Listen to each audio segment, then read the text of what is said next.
bi ñaareelu pàcc bi 7h43 ñu dem RFM tey jii ñuy dalal Serigne Mboup gis ngeen ko nekk maire bu Kaolack nekk candidat ci élection présidentielle bu 8h jotee ñu dellu si incha allah tout à l'heure. da nga may tuuti rek ma jox benn précision ma leeral c'est vrai que xëy na waxewu ko fii mais TFM la ko wax xam nga waa jooju. waaw bàyyi rek ba ñu. xëy na danañ ci egg. déedéet da nga ci egg mais da nga ma posé question may ma tuuti rek ma def benn précision may ma tuuti rek pour ñu defar émission bi pour émission bi. du yàgg une minute rek la loolu ça prend que une minute. dama dégg dem ci TFM maa ngi nuyu sa mbokk waa TFM yi Ngor Soosu. El Hadj Diouf. mais man à partir tey dama koy wutal benn tur El Hadj Lëhëb laa koy tudde parce que xam nga yàlla daf ñu wax ci alxuraan nañu gisaa u say atin mislia gis nga loolu mooy gàtt sa nit ki soo ko bëggee bàyyi toujours muy saaga di wax da nga koy tegale place am xam nga lu tax El Hadj day wax ne ñun dégguñ français. C'est vrai, nous, il ne dit pas la vérité. Nous, on parle couramment français. Moi, je parle très bien français, l'arabe et l'anglais. Mais l'ol de saga, c'est peut-être une remarque. Attends, non. Laisse-moi terminer. Laisse-moi terminer une minute. Après, maintenant, on peut rebondir. Une minute. Vous me permettez d'écouter une minute, je vous dis une minute. Il dit qu'on ne parle pas français, mais lui-même, il ne parle pas français. Je ne l'ai jamais entendu parler correctement français. Jamais. Je l'ai employé comme avocat, mais même à l'audience, il ne parle pas français. Et je lui défie qu'un jour, qu'il vienne ici au plateau, enregistrer une émission en français.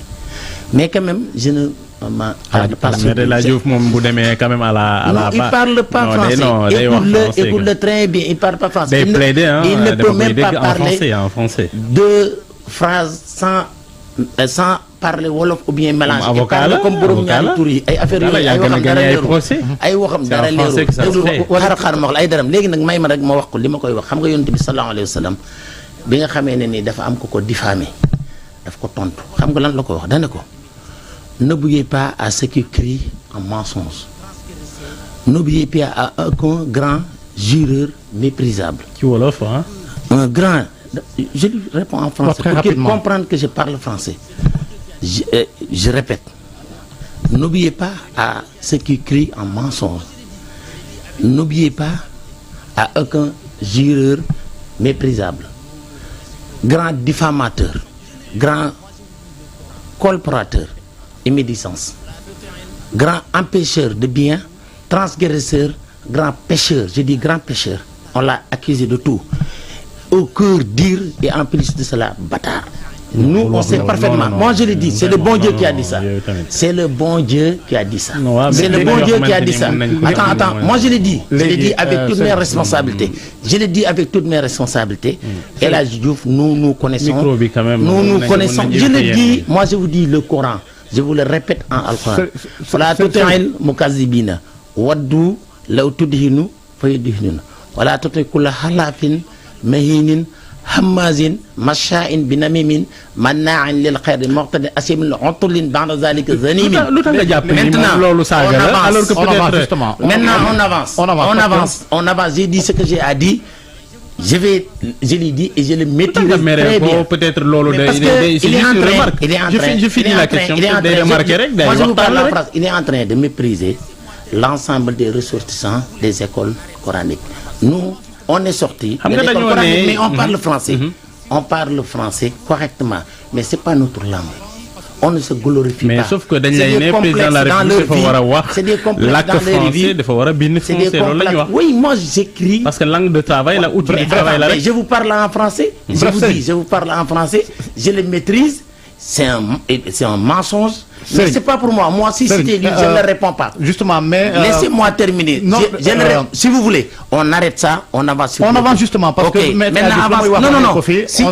Si vous dites que si vous dites qu'on avance, on avance. On avance parce que c'est pas une question même bien. C'est le verset. Si vous voulez Al-Khalam 8 lui a dit, le bon Dieu a dit. Bëgg nañu avancer. Avancer. Jeex na kon loolu nañ ko teg fële de côté. Avancer. Léegi dugg ngeen ci campagne électorale depuis samedi dernier ba léegi am na ñi nga xamante ne dañoo bëgg ñu reprendre processus bi bu yóbbu nañ mbir mi ca Cour suprême est-ce que loolu yéen noo leen ko gisee. loolu dégg naa ko muy wax fii moom jàngul droit xamul droit. c'est pas les décisions moom xool je parle pas de maître El Hadj Diouf. du moom kese mais ki la bokk dama ne la moom laa dégg dem muy wax. am na ñeneen ñi ko wax jàngul droit waaye xaaral def leen ndànk jàngul droit. mais avocat la boo posé question waaye jàngul droit xamul droit xel day am. les décisions du conseil constitutionnel ne sont pas susceptibles à aucun recours conseil même bu li muy def teguwul ci yoon le droit du li ñuy lire ci papier bi le juge bi décidé mooy droit. le juge bi décidé mooy droit juge bi même bu décidé nga am preuve ne li mu def dañ ko corrompre dafa juum dafa def lépp xanaa waxuñ français wala dégguñ loi waxu caaxaan la ak ku koy wax rek waxu caaxaan. kon reprise du processus c'est impossible. mais lu ma ci dama ne la li constitution moo wax dara. pourquoi yéen ngeen di ci discuter man temps en temps je me pose la question vous les décisions du conseil constitutionnel ne se sont pas susceptibles d'aucun recours.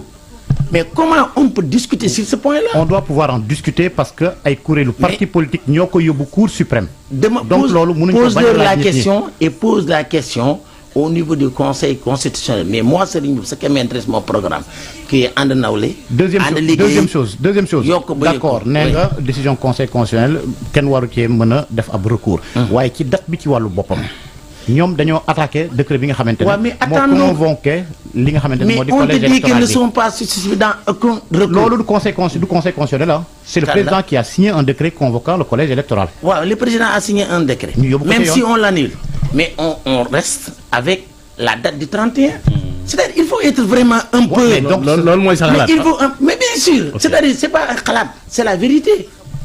mais nous on n'a pas fait c'est-à-dire les gens pensent qu'ils ont fait le droit mais ils l'ont pas fait ils comprennent rien du tout moi je leur défie à quiconque parler de ça je lui dis que ce que vous dites c'est pas vrai c'est pas possible parce que maîtriser le droit mais je maîtrise très bien nous c'est nous qui leur prenons comme client on travaille avec les avocats ñun ñoo leen di wax li ñu war a wax parce que ñoom bien sûr parce que ñoom duñ lire sax texte yi da nga leen di jox dossier duñ ko lire sax yow yaay dem lire texte yi ba jox leen ko moom xam na liggéeyloo naa ko liggéey naa ko xamul dara la xamul.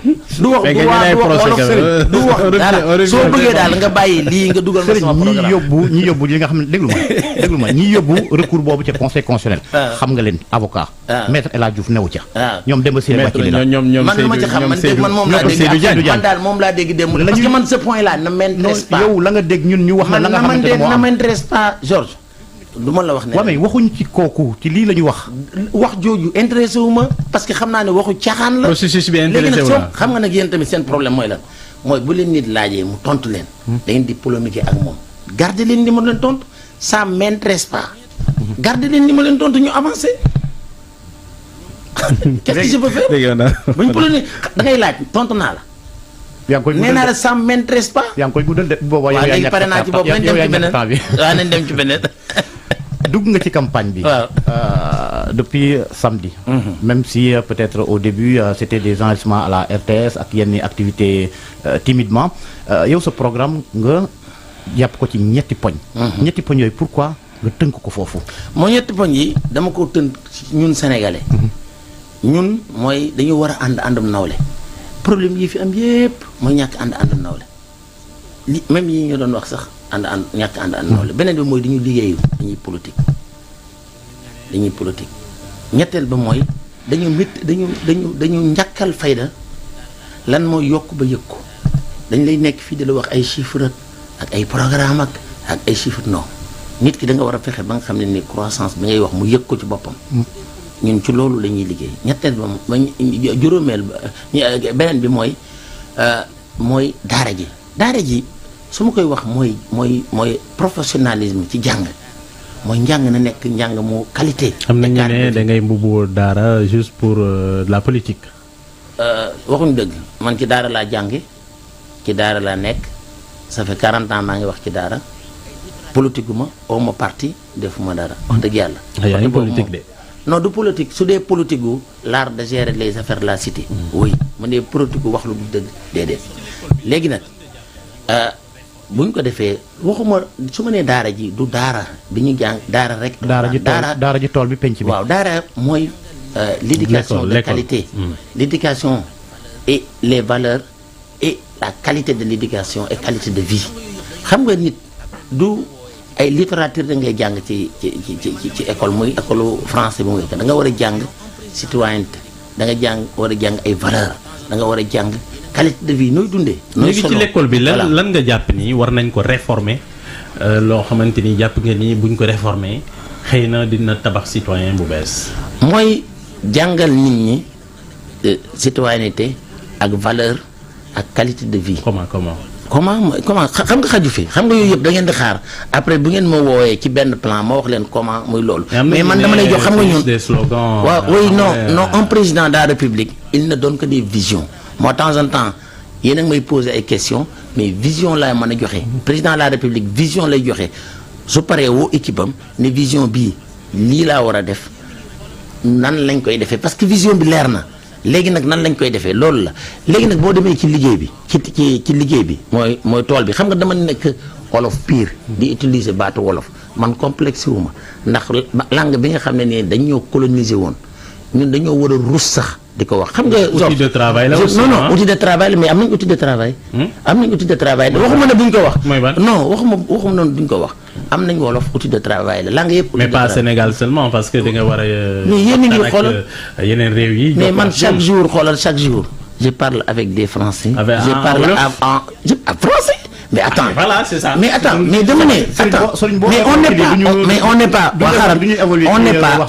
on n'est pas nekkuñ ci détail yu ndax français bi dégg nga ko wala déggoo ko am na sama yeneen morom yoo xam ne ñu ngi lijjanti àdduna ak li ci biiram te dégguñ sax français mais dama ne la du loolu mooy problème bi suñ nee constitution réew mi moo ko wax man avant may def français avant ma koy nag damaa dem jàngi ko ba man ko wax couramment ba mën ko bind couramment waaw d'accord léegi man kay dama doon dugg yéen yaa may dégg su ngeen ma dégloo rek da ngeen may déglu rek da ngeen may déglu tuuti rek ma pare léegi ñu dem ci ki économie mooy ñu fexe ba am souveraineté alimentaire li ci ëpp solo suñ programme mooy fexe ba transformer le secteur informel secteur formel ba nga xam ne nii tey loolu day yokk compétitivité day yokk recette état parce que tey jii secteur informel dañ ko bàyyi rek muy dem di yokku te secteur informel ab yokkoom danger la ci réew la ngay war a def da nga koy encadrer te man xam naa ko ci laa jaar xam nga nit ki lim jaar xam na ko su dee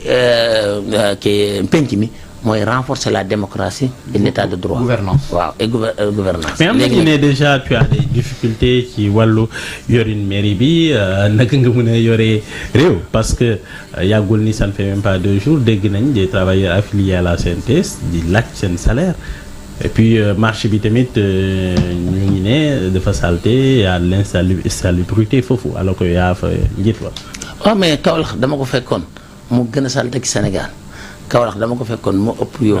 rapport yaa ngi ko doon wala yëpp waaw ma ñëw defar ko ba mu rafet suñ toogee bañ naan Kaolack salté na fii salté na fa xam nga affaire mooy lan dama ñëw changer système bi foo jaar nag. da nga oui dama ñëw changer. oui mairie bi c'est vrai que am na ñu jotul seen salaire mois bi xam nga lu tax liggéey si wut j'ai dit que ku liggéey si wut doo jot salaire c'est très clair l'administration ñoom ñooy taxaw bàyyi lu leen neex ñuy def dañoo bàyyi ba ñu nekk ci campagne électorale. ñu bëgg nag yaakaar ne man nañ maa chantage may leen man sama liggéey moo ma ëppal solo campagne électorale Kaolack lañ fay wax ku jógee Kaolack xam nga ne Kaolack est devenu ville l'une des villes les plus propres Kaolack lañ fa def xoolal imaginer ñun 4 milliards lañ fa fekk budget ñu ngi fa fekk 7 milliards 9 su fekkoon am nga temps danaa la woon loo xam ne xam nga nag waxu presse nag temps en temps yéen tamit dañ leen di wax ne leen yàlla daf leen wax ne in jaakum faasiqun bi naba'in fatabayyanu quand on vous explique quand nit bu mu ñëwee information da ngay dem investir ko laaj ko mais ça ne veut pas dire que ma ñëw fii nga naan ma dégg nañ l'information non déedéet du laaj man dama bëgg un journaliste bu ñu ko waxee information mu dem vérifier ko nga xam ne li muy wax xam na ne li muy wax dëgg la mais bu fekkee da ngay toog di dégg rek man mën naa toog léegi ne nga Amidou dégg naa ci li yow li dégg naa ci yow li du loolu man dama d'accord c'est l'occasion dama bëgg ñu bàyyi dégg naa da nga naan ma gis naa soo ne maa gis naa rek man wax ne la am na wala amul. ñu dem si waat sa programme. ok nee nga. da nga fi jëlee conseil économique. social. ak li nga xamante ne moo di HCCT. ministère de la justice sax. da nga ko fi teggi. bëgg a teg une haute autorité. de la justice. oui lan mooy pertinence ba. xam nga lu tax wàllum gouvernance xam nga lu tax.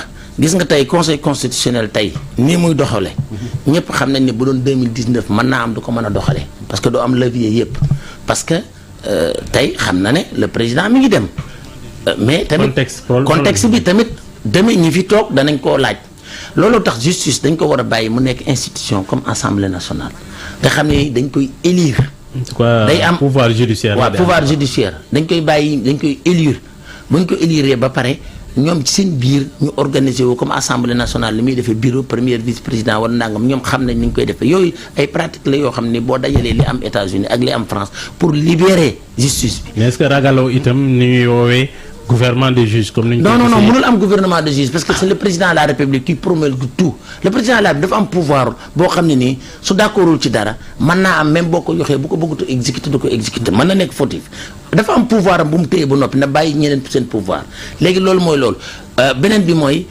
conseil supérieur des cultes et religieux ñun ñëpp xam nañ ne cadre boobu dafa manqué soo demee France am na fa.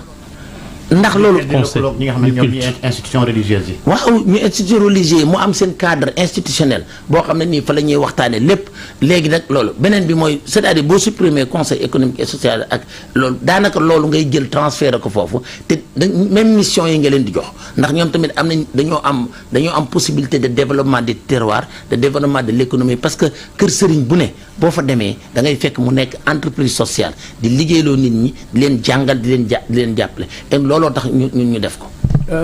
Ça nous amène à parler de deuxième point wu ce programme tool bi. gannaaw penc mi. tool bi yan moyen nga mën a yan moyen ngay fas yéene sukkandiku ngir développer la nga xamante ni moom mooy sa programme. nos propres richesse xam nga Sénégal dañuy wax ne gis nga moyen bala nga ko wax da ngay xam fi nga jëm bala nga naan damay sama moyen ngi nii danga naan damay dem Tambacounda. soo nee damay dem da nga den yan moyen laa war a jël man li may wax moyen yooyu bind nañ ko lépp xam nañ ko mais li ci ëpp solo moom mooy boo paree nga mettre une équipe compétent ñoom ñoo lay wax ne la fii nga bëgg a jëm lii nga ciy def te man xam nga ne ki mën a jël koo xam ne nii 100 francs la commencé mu def ko ay milliards di ko jàppale te sans nga nekk état. ci bor niñ koy nemmee ko fa nga koy jaarale wala. ci am ay bor. ci endetté wu. non endettement Sénégal dafa ëpp xool Sénégal tey actuellement mi ngi fay 581 milliards d'intérêt. dafa ëpp mais am na yeneen ressources am na yeneen yu ñu mën a bàyyi man dama la jox exemple lu simple les agences yi nga xam ne ñoo fi nekk naan dañuy jàppale entreprise yi kenn xamul na la toll soo xoolee li nga ci mën a économiser ëpp na 500 milliards pour nga xam ne ni yooyu da nga koy dugal ci économie bi jàppale ñooñu ñu màgg l'État génn ci lépp lu muy def subvention xëy na demi bi danañ ñun subventionné dund bi pour prix bi wàcc pour permettre développement de l'agriculture et de l'élevage et de pêche pour permettre nit ñi mën a dunde li ñuy bay. agriculture bi man mooy sa point boo xamante ni jàpp nga ni au-delà de l'arachide mun nañ ko bay. du arachide rek ñun lépp gis nga si dem sax day ñëwaat day am programme si dem xam nga lépp dañ koy def nga xam ne nii tey Sénégal day nekk pays doo nekk naan ay gerte ceeb ak yooyu da ngay def yëpp merci jërë ngeen jëf tey maa ngi dem ki Rufisque ak ci banlieue bi daal maa ngi dem ci banlieue bi et après dama war a dem seeti Monseigneur Benjamin à 17h. archevêque de Dakar jërëjëf Serigne Mboup. merci beaucoup liggéey ànd nawle ànd liggéey. ànd nawle ànd liggéey yokk ba yëg ko candidat ci élection présidentielle bi ñu dëgmal jërëjëf Mohamed Ali Mouba bi ma àndaloon ci koor gi koor lañ nekk waaye nag alxuraan laa leen wax saaga mu kenn nuyu ak ziar soxna Naata Mbaye ak ñemu àndal ñu yendook jàmm. Mohamed Ali Mouba ak Serigne Mboup seen gan di leen ñaanal kendal ak jàmm ak programme rajo Futur Média 8h jot nañu dellu si ci ñaareelu pàcc info matin ci kanam tuuti dinañ ànd ak Adama Sadio analyste politique